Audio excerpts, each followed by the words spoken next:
Men har doim bitta tushni ko'raveraman. Shuning uchun ham men juda ham kech uxlayman. Lekin buni foydasi bo'lmaydi.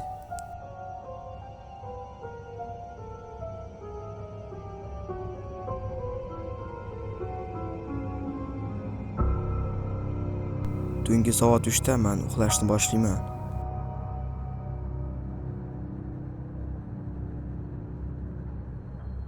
Keyin yana o'sha tushni ko'ra boshlayman. Qanaqadir pol g'ijirlashlari eshitiladi va xonamda kimnidir ko'raman. Keyin u meni xonamga kirib keladi.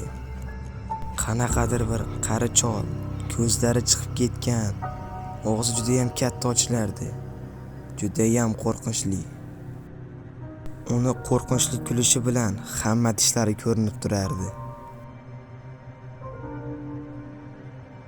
Boshida u faqat tushlarimda ko'rindi. Keyin ertalab ham ko'rina boshlardi. Keyin u meni oyog'imni kesa boshladi.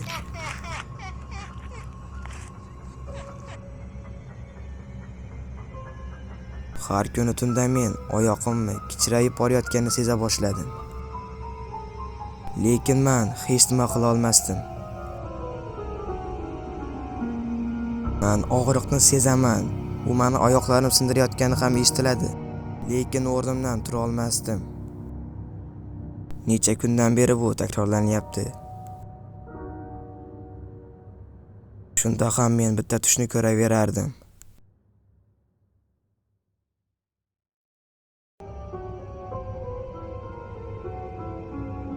Keyin u 1-2 kunga yo'qolib ketdi. Keyin u yana qaytib keldi. Lekin u juda ham qo'rqinchli. Ko'zlari qonga to'lgan, og'izlari qon bo'lib yotardi. Juda ham dahshat. Keyin u o'zini qo'rqinchli uzun qo'llarini men tanamga yaqinlashtira boshladi. Keyin u o'zining qo'llarini qornimga qattiq tiqa boshladi va birdaniga qorong'i bo'lib qoldi.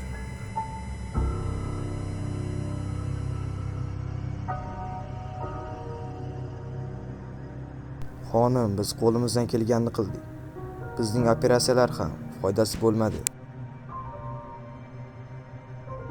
Biz birinchi marta bunaqa kasal ko'rishimiz, xonim. Bu kasalning davosi yo'q. Afsusdaman.